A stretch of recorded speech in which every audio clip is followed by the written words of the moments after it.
Yeah. Welcome to the Nurture podcast. My name is Iris Sullivan Dare, and I'm here with the beautiful Ginger Edwards. And this is the place where we explore that edge between what is and what is possible to co-create the most wonderful world together that we can. And that includes you. You're part of that co-creation, by the way. Mm, It's yes. not Ginger and I creating the universe. It's all of us together. Thank God. Thank God Thank God it's not all of us. as we will get into the topic of overdoing it. Do not want that job. Thanks anyway. Exactly. uh Thank you for that beautiful introduction. And we took a little break. So we're jumping back in here, even though both of us are feeling a little crushed today in time. So this might be a little shorter and sweeter than we normally run it, but we're here. We're here. We're doing this. And I feel good to be back. I feel healthy again. I got really sick for like almost 2 weeks. So I was just coughing and coughing. I knew nobody wanted to listen to that on a podcast. So I wisely just was like, I'm not going to mic anything that resulted in me hacking, coughing. So if anybody's having this summer COVID, my condolences and empathy goes out to you because it is real. It's a bitch. It's a long one. So my Yeah, best well wishes out to you all who are dealing with this. I know it's going around. I know. I'm so glad you're feeling better. I was just watching this thing talking about the different studies about long COVID Mm-hmm. and just being like, I wanted, like those little evil eye charms. I Right. feel like we all need like we I feel like we all need like a Yeah. some Like sort where's of yeah, like spell to wear to totally. like Totally. We're going through a plague here. Like there was when the Black Plague was around, there was all kinds of charms and things that people were doing. We need some magic, plague we magic we need some black magic. It's for true. sure. It's true. So I'm so glad you're feeling better. So thank you. And here we are in the middle of summer. Tomorrow I'm going to Oregon Country Fair, which is my annual ritual that I've done for 16 years now. I have a booth at Wow. fair. And it's such an Oregon thing, and it divides the summer for me. Like in my mind, summer is before fair and after fair. So even though on the natural wheel of the a little past solstice, this is kind of my mid marker of summer. So I do feel like, and plus it's all we had all this heat that hit. Like it just doesn't it feel like the summer just intensified like over this last Yes. little couple weeks. Like it just became real. Like it's here in this kind of more intense offering that it does sometimes where it gets really dry, really hot, and really like you're feeling it. And the seeds start to pop even this early. I'm noticing seed heads on things, and it's yeah, it's a moment of nature. Like some things are gonna make it, some things are not. Right, right, It's like totally. that bake when that baking heat comes on, like this is the summer, like almost the thin where whatever got its roots down. Okay, but if you didn't manage to get your roots down, or you didn't have enough room in the soil, like this is going to be the part where you won't make it. Yeah. Yeah, totally. It's interesting, like because I had kind of like this some staggered plantings of indigo in my Mm-hmm. little back deck this year.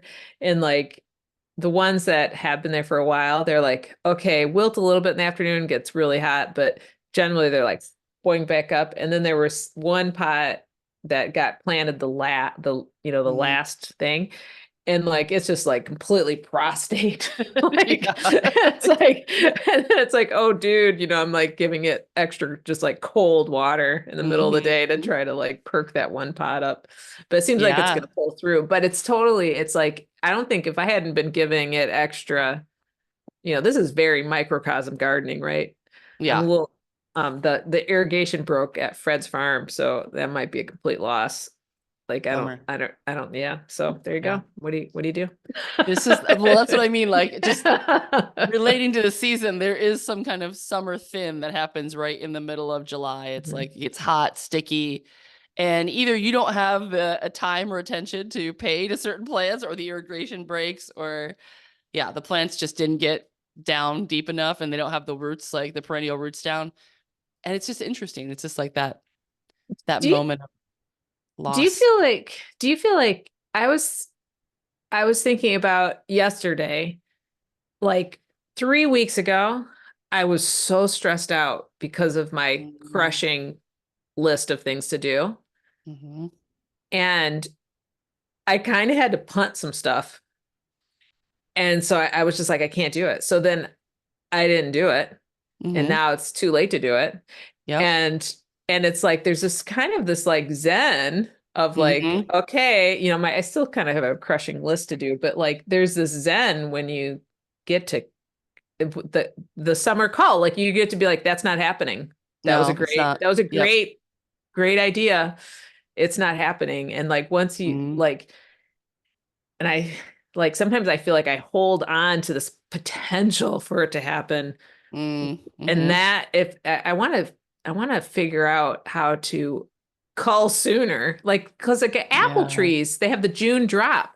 They're like, Yes. oh, we got so excited, we made all these baby apples, and it's Perfect like, oh, example. we're not gonna Mm-hmm. be able to hold our branches can't hold this many apples Mm-hmm. up. Get rid of them, you Yep. know. Yep. That's a perfect example of what I'm talking about. There's this moment, yeah, like when nature's like, we overshot.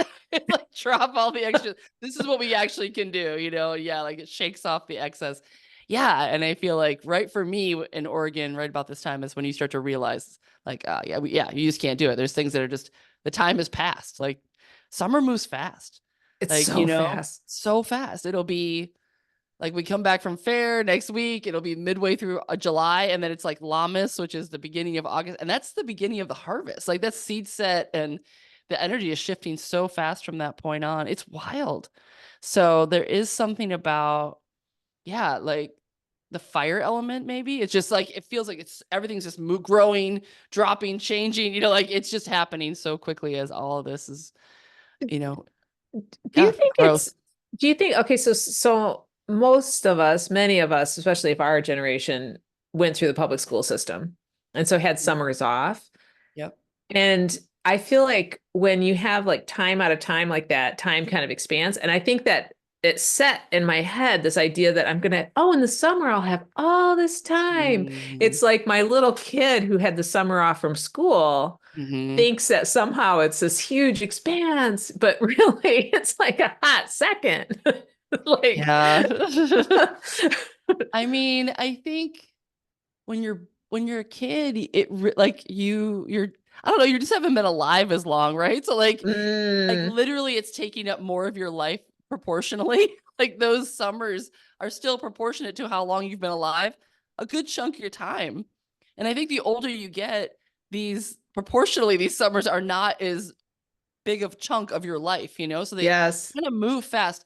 Not to mention as when we're older, we have more things going on. Like when you're a kid, like there's no jobs or mortgages or relationships or even art project. It's just like you just can read comic books and ride your bike, and boredom was the hallmark of summer for us. Like my mom would turn off the TV and be like, go outside. Like there was no phones or computers or TV. It was like go find something to do. So there was just a long, hot, boring Michigan summer, which you were in Michigan too. So Yeah, yeah, totally. yeah, but it was fun. It was, yeah, but Yeah. it definitely seemed to last forever. Like it was like on and on and on, and in a good way. And Yeah. kind of, I kind of mourn the children who have to go back, in August. Like they're making it so much shorter. They're shortening that up, and yeah, there is something to that weird, like intentional boredom of just really not having anything to do, like wandering around the woods and just like like it does something good to your brain. Like it forces you to kind of, I don't know, tune in, feel what's going on, get creative, get like so bored that you enter a different zone. And And I think it recharges you. Like I like since last week when I had the realization of like, oh my gosh, summer because of the heat and it's like it feels like summer. And I'm like, mhm, if I don't enjoy this moment, yeah, it's gonna be gone. And then it's gonna exactly. be winter and it's gonna be all dark. And it's like, if not Yeah, now, when? Like exactly. now is the moment to be eating strawberries and And laying, peaches. yeah, oh, Mm-hmm. peaches in the summertime, Mm-hmm. apples in the fall. Yeah. So I know. like, yeah, so I've been really that actually that realization of like if I if I've crafted a schedule for myself that doesn't allow me to stop and drink coffee outside when it's nice out, there's a big problem. Yes. I'm driving myself into the ground. I'm Yeah, not. summer is not short. The problem is that we've got way too many things packed in there that we're trying to do in a very short amount of time, and so the days keep moving. You're like, because our to-do lists aren't getting done. So it's really unfortunate that we've in a culture that it's really hard to turn that off. That by necessity, it does feel like we have to keep this wheel going, of like production and capitalism and payments and things, and that like I feel like Europeans they just take these really long breaks, paid breaks. It's like, they travel with 3 months paid vacation. I mean, it's not unusual for Europe to have and so they have built in these long kind of kid Mhm. summers, and they honor it and like value it and realize that it's so good for their cultures and their countries that they have these relaxed people. Yeah. And yeah, I mean, God, it's gotta I mean, we could see what's going on with our country right now, so I can't imagine this isn't all like symptomatic of what we can see happening at all levels of the culture right now in the US, like how just manic it's gotten, There's no pause, there's no ability to like reset, or it's just like this push to keep going. No matter how weird and broken and dysfunctional Oh, it looks and gets, it's yeah, like, no, totally. got it. No time, no time to pick a new candidate. No time, what I mean? Just got to keep going. Just, keep moving. You're like, what?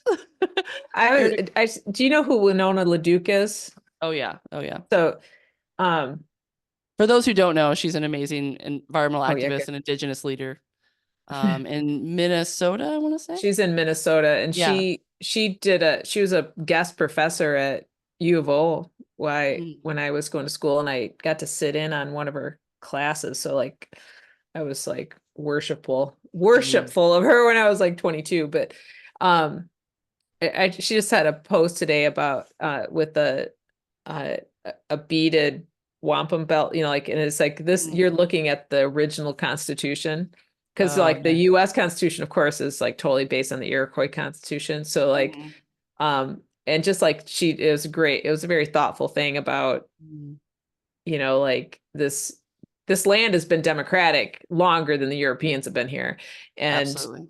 just like it totally sparked in me like this like need to expand the sample space, which I mean, it's like you think about it, what do we have, 350 million people in this country? Yeah.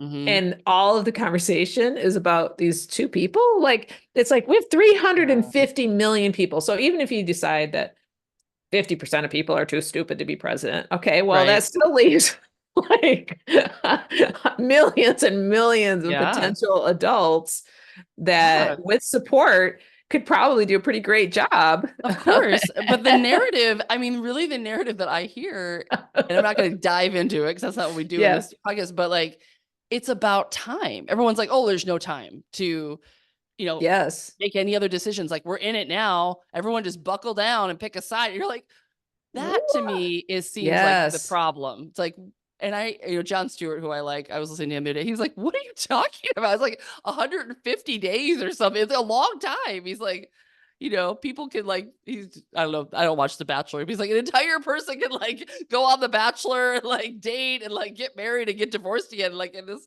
season of time that we're talking about in America, like there's time to run a few more candidates up the flagpole and see if anybody wants to, support them. So yeah, but I thought it was interesting that is the argument being made. Like, no one's even Mhm. saying like they're great offerings. It's more like, nope, just it's rushed, we hurried, and it's no time to do anything different. Well, And think I about. and I do think that we get into that mode in our lives. And when we came on the call right before we started, you were like, I want to talk about that feeling, where it's just we start pushing ourselves into these spaces where we don't feel like we have any options. Like we just keep going because it feels like we're so what is it, like the sunk Oh investment, yeah, like yeah. we've sunk too much into this now to back out or make a different decision, so we might as just push through. And I think the sunk costs, and I think that is kind of what we're seeing at a national level, and we do it individually as well, you know. And it's I whenever I think about I think it's called the sunk cost fallacy or Yeah, whatever. yeah. My aunt and uncle came to visit us. This is years ago.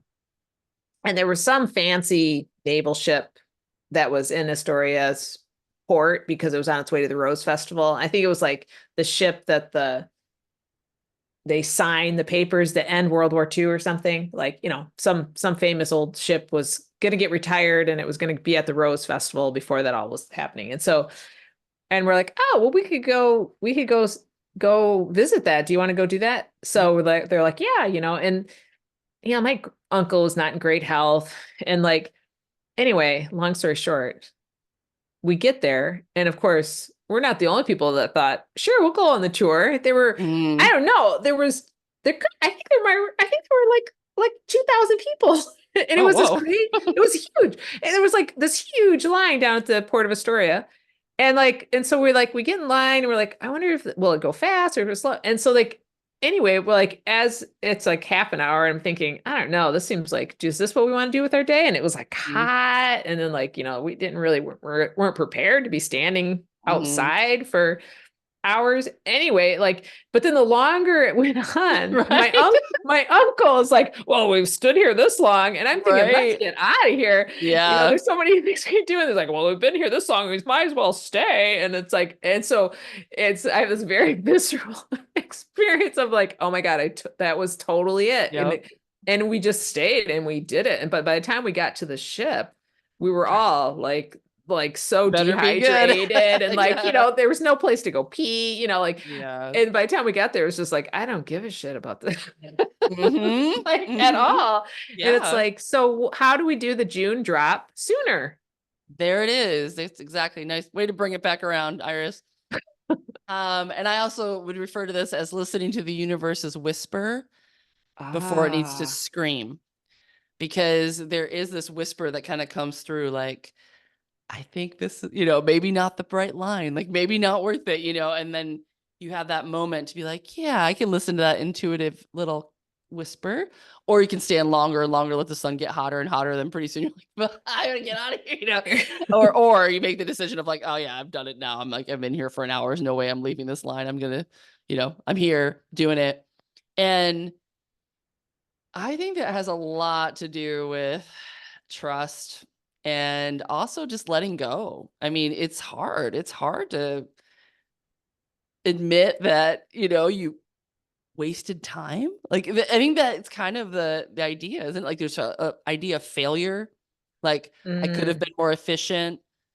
And I also think it has to do with this fallacy of like there's any way to fail. Like we're always just course correcting or like walking down a path and being like, I don't like this path. I'm going to go back and pick a different one.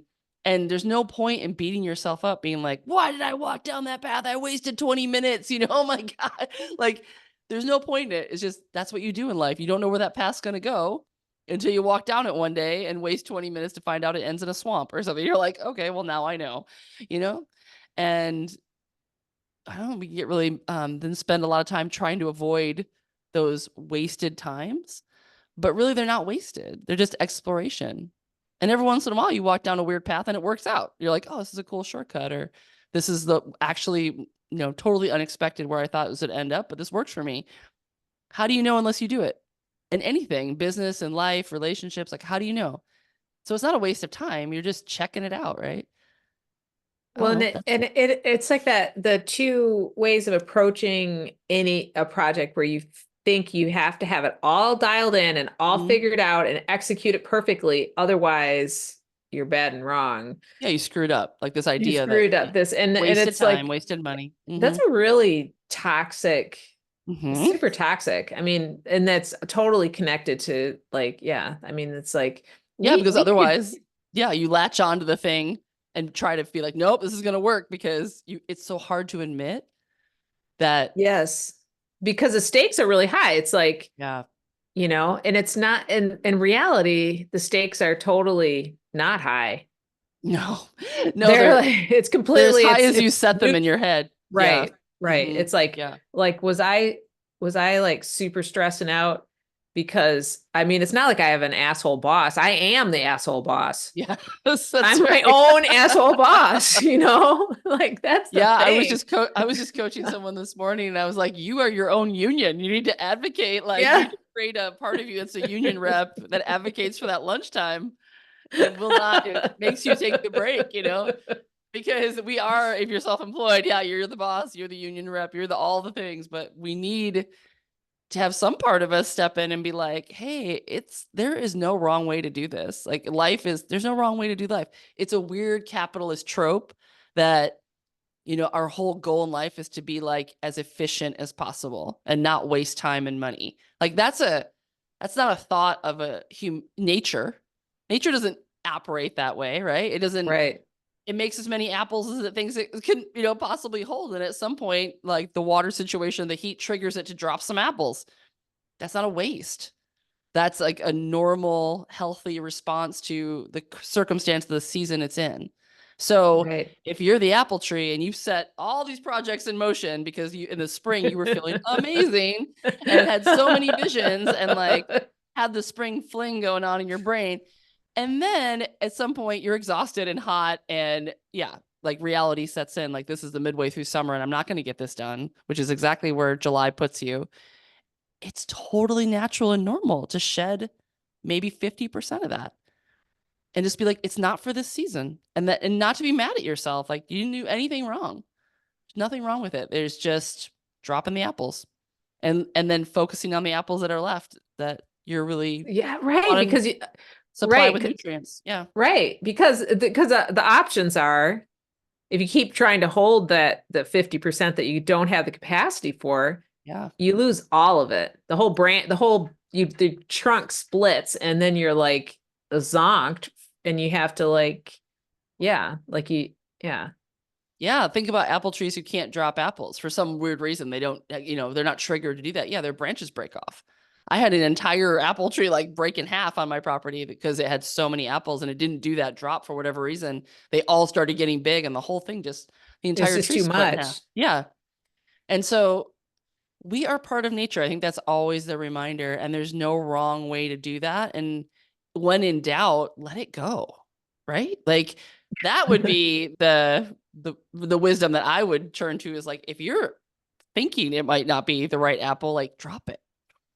Because you probably have way too many anyway. I mean, literally, usually it's never the problem that, like you're like, oh, and then I think there's another, like you said maybe earlier, was we get afraid that if we start dropping apples, then the whole thing we'll drop all the apples and then we won't have anything, like we'll turn into people that just drop apples and we never produce anything.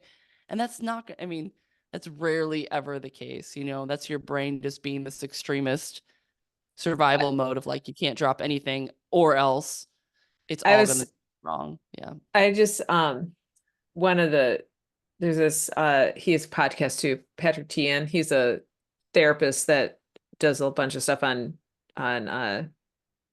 childhood trauma Mm, stuff. And he had a thing today that was like, I'm like, oh, that's all right. He's like, you know, he's talked about this before too, but just like that thing of like, who gets to help you kind of see yourself clearly?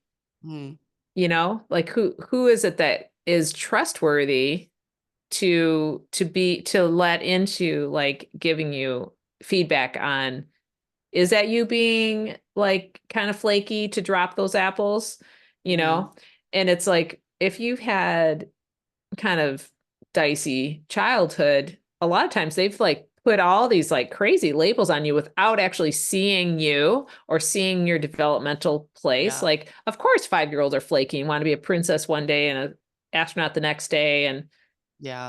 I mean, Sam went through a period of time of needing to play, like I think it was Snow White. He really needed to work. We read that it was really upset him, that whole Snow White thing, and how mean the stepmother was. So we had to play Snow White for a while, and like he was just like vanquishing the like Interesting. and then he moved on to like Yeah.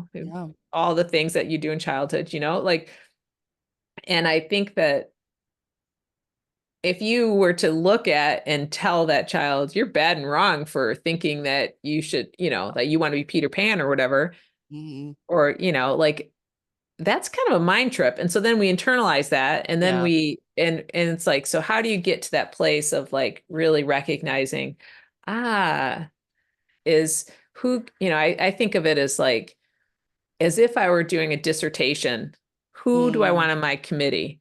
I Yeah. only want people on my committee who believe in the project and want to help me execute it in a way that will help it succeed. And so that Yeah. it can be launched into the world. That's who I want on my Right. committee. I don't want somebody on my committee who's trying to like sabotage it. And I think that Yeah. Yeah. Hmm. and and so it's like those voices that tell us we can't let go of this because then we'll be doing this or that. Like often those fears I think are attached to this little role that somebody has been, it's like this mask somebody's kept saying, no, you should put this on. You should, this is your identity. Hmm. Versus it's like, no, it's just like standing in line to see this thing where there's nothing, we can just stop and do Exactly. You can something just walk else. away. We Yep. can just Hmm. walk away. And that doesn't mean that I will walk away from everything in my life or that I have, or that's proof that I Exactly. Yeah. am flaky. And Exactly. Yeah, it doesn't mean anything. That's the it other does. thing. It's like apple drop doesn't mean anything. Doesn't mean the apples that dropped were bad, or worse than the other apples. It doesn't mean the tree is weak. It doesn't mean anything. It just means this is a normal response to the circumstance the tree is finding itself in this season, in this moment. And that's where we always are at. We're always just in relationship to where we are in our lives in the moment. Hmm. And there's such a level of maturity and trust, I think, that comes with being able to let things go, like, and hearing the whisper. And that's a self-knowledge game. That's just, we know ourselves a little Mm. bit better and we trust ourselves more, that we're like, okay. And we understand our patterns more. Like we know our trauma. We know that we have a tendency to pick up too many things in the spring and then like around July, probably shed half of them. And that's not a surprise. And we kind of laugh to ourselves like, oh, I did it again. No big deal. These are the apples that aren't going through this year. And I think that's kind of like, it's not like we're not supposed to do that. I think it's just part of who we are.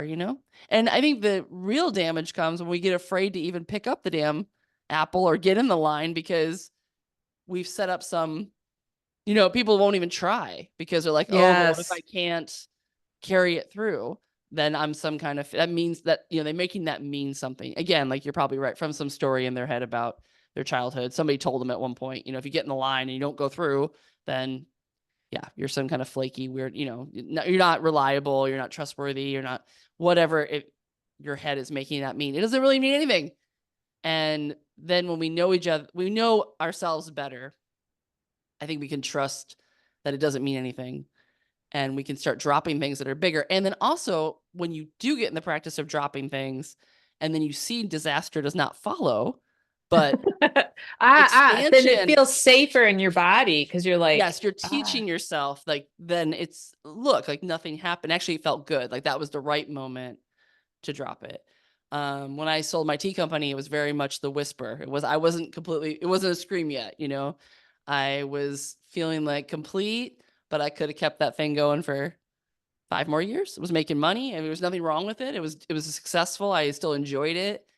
And yet when the person who I sold it to appeared in front of me just on this, kind of golden summer day, and I was listening to the words coming out of her mouth, and she was speaking everything that she wanted was what I had. And I heard mm, this little whisper in my brain, there it is. Here she is. Like, this is your tea. Like, there is your moment. Like, this is your person. This is your moment. I felt it.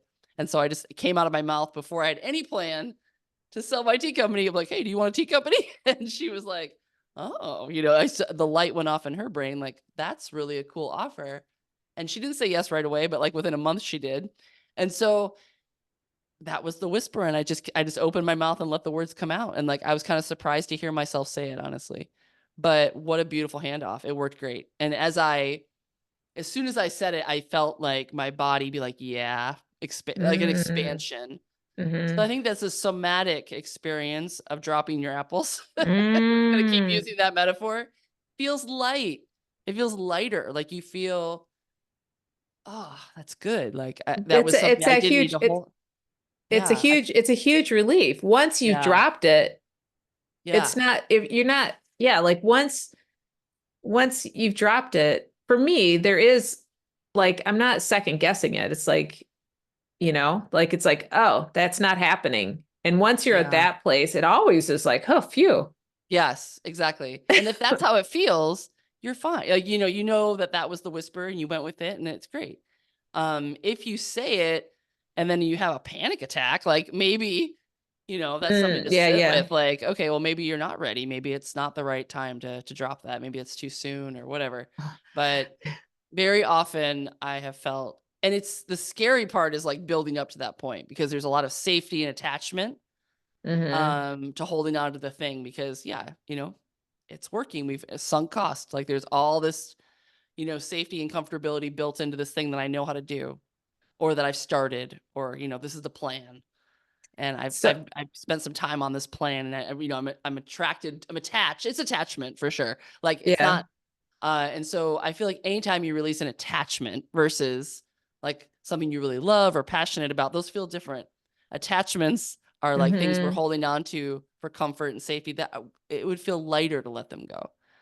The ball and So chain versus, yeah, ver- like they felt good at one point or they were interesting at one point, but we're just holding on to them because, like they've outlived their appleness. there. I love this app, I love the apple drop Apple. metaphor. So, here's a thing too that I think is two thoughts that I had from what you were just saying was thinking about, um so sometimes it's just there's a lot going on and it's kind of good to have like a bunch of different options because we don't know what kind of year it's going to be, right? So like I Yep. remember visiting and Laos, and they planted three different kinds of rice. Mm. And depending on what kind of year it was, one rice, so some years the rice was redder because the red variety did Mm. better because it was a wet year or whatever. I don't know what Yeah. conditions were. In some years, it was more of a black rice year because it could handle hotter temperatures, or whatever. So like Mhm. the ratio of which how the rice looked, it looked different every year because they kind of hedged their bets. It's brilliant, right? Yeah. Yeah. And so it's like I think sometimes it's like you kind of you're in that big dreamy space in the spring, and Mhm. it's like, oh yeah, I could do this and this and this, and then it's like, oh, what are the conditions? Which is exactly what you've been saying, right? Yep.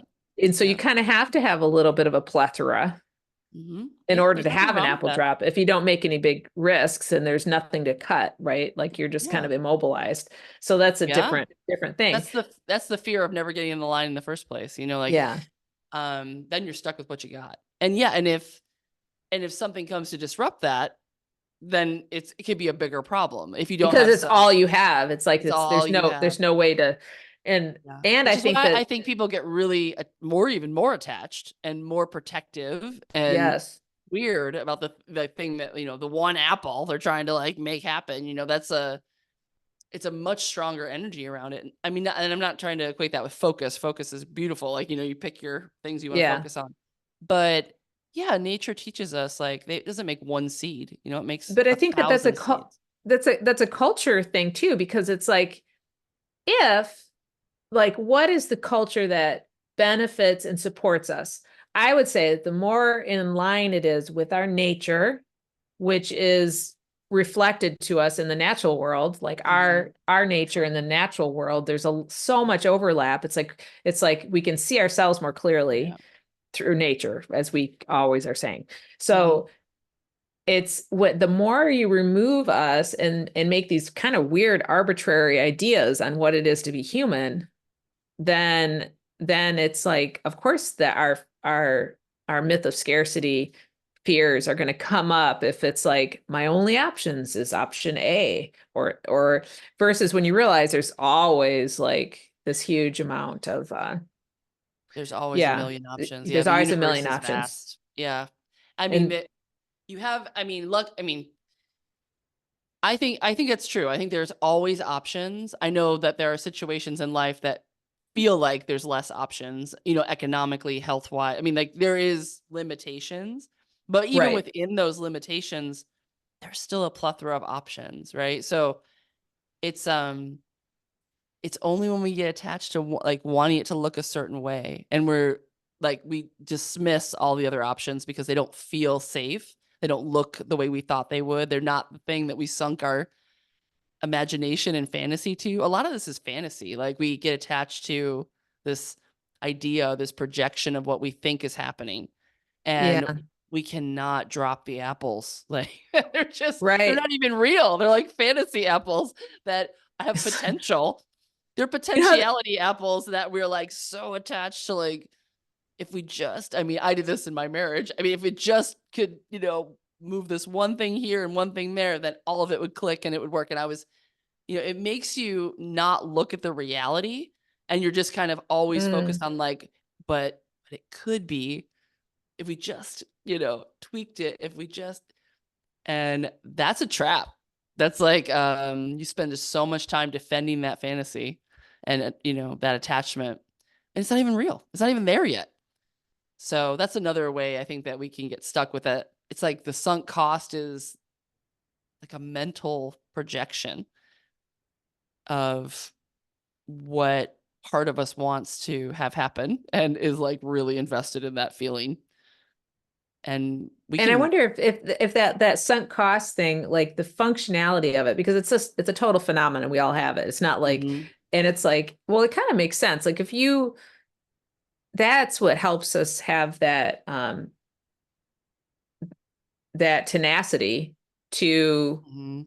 finish digging that water line or whatever, Yeah. like we Yep. need tenacity. So it's Mhm. like it makes it's not like a black white thing of like, but it's important to like kind of look at that and realize it's like, oh, it's almost like those fallacies are kind of what another way of saying of like they're instinctual. They're like these automaton responses to things. Do you ever see that thing about the bug Yeah. where you if it like buries it kills a cicada and it digs a hole and then it puts a cicada in there and then it lays its eggs. But if you just Mhm. move the cicada, the little bug that does that will just go back and forth, back and forth, back and forth. It's just got a little circuit and it Uh, can't conceptualize that the bug is like right there, but it can't, and then it will yeah. just die. Like it can't, once you kind of broke its little pattern, it just, Mhm. and it's like, we've got some things like that. We do. Yeah, we definitely do. And so it's like, Yeah. how do we help each other be like a little reality check of like, is that really your only option? Like that, like that's like Yeah. a great thing to have Yeah. with your people is It like is. being little reality checks can because like we can't see it No, we can't see it. always. We can't see it on our own. I mean, And that's not I do a lot of this in coaching for people because they can't see it. They know they can feel something's off, but our brains are so good at like making that story feel logical. Like, oh no, we've invested all this time. It's a goal. It's a goal you want. Like it feels very logical. But when you step back and you actually like feel into it, it is a lot of attachment and fantasy and projection. A lot of it can Mhm. be that. And yeah, it blinds you, like just like the bug. You're just blinded to any other options at that point. Like you just can't see it for what it really is. Like, so that's another way we get attached. But I think in general, the older you get, maybe the wiser you get, the more things happen to you in life that force you to let go, whether you're ready to or not. Mhm. The health Mhm. crises, the loss of jobs, loss of relationships. Like we get shocked into these things. I mean, I think the humanity of us is always trying to hold on to things that feel safe and comfortable and known. So sometimes the universe, again, if you don't listen to the whisper, you get the scream, and the scream is like, "Whoa," like a total wake up call shit. And you just, you get cancer, like in your case, or like, Yeah. your husband just walks out on you in my case. So these big life moments where you're like, whoa, whoa, whoa, what was what? And that's when all of a sudden you see the bug. Like you're like, okay, what am I doing right now? Like, and all you see all the attachment to all the sunk costs you thought, you had that was important to you. And then all just disappears. You're like, well, I'm not attached to Right. any of this shit. Like all of a sudden Right. you get the reality check of like what's really important. So Yes. that happens. Life will hand you those. And they feel horrible in the time, but like they really are those pivotal moments when we drop a lot of apples and we Hmm. become a stronger tree for it. So I think the skill is to annually on your own take inventory and drop things so the universe doesn't have to come and shake your tree and be like, like wake up. How's that for a That is a beautiful summation. That was Thank that you. was that was Thank that you. We'll was end there. that was Thank you. elegant. Thank you. Thank you. I love you so much.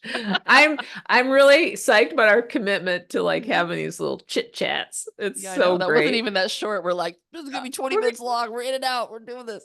Oh, we Um, can't. We we can't. can't. Apparently we can't. Because because we would actually would love it if we got to talk like 5 hours every week to each We would other. kind Like of work, yeah. we would like if we were neighbors and we Yeah. could like have dinner twice a week or whatever. That would make us happy. But we We don't. We would. live an hour and 15 minutes away. So we do this. It's We do. and And chat I'm a little very bit off grateful for it. camera. And every time I'll tell y'all, every time we do that, we start chatting off camera. We're like, we should be recording this because it's a podcast. I think now me and Iris don't have unpodcasted conversations anymore. We just go in these directions. It's like, oh, that's so smart what we're I know. We saying. should have recorded that. We should have had that on camera. I love you so much. I love you so much. Have a yeah. Oh, happy. I was gonna say happy apple dropping. Yeah. I have camp, so I've got one more day. I've been doing this awesome kids camp and it's been super fun. Oh, It's been really good. super fun. So have a great week. We're off next week, people, just to give you the heads up. We'll be out of town, both of us. So Mhm.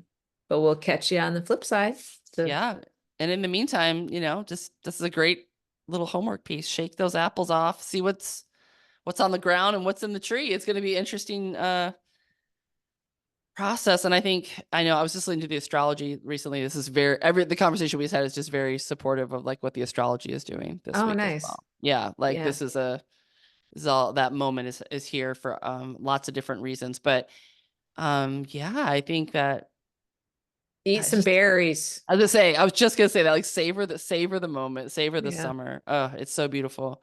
And if you do go to the Oregon Country Fair, you do come find me. I'm at Energy Park and I have my little nice. tea booth and we'll be pouring little shots of iced tea that we make. Solar tea bar.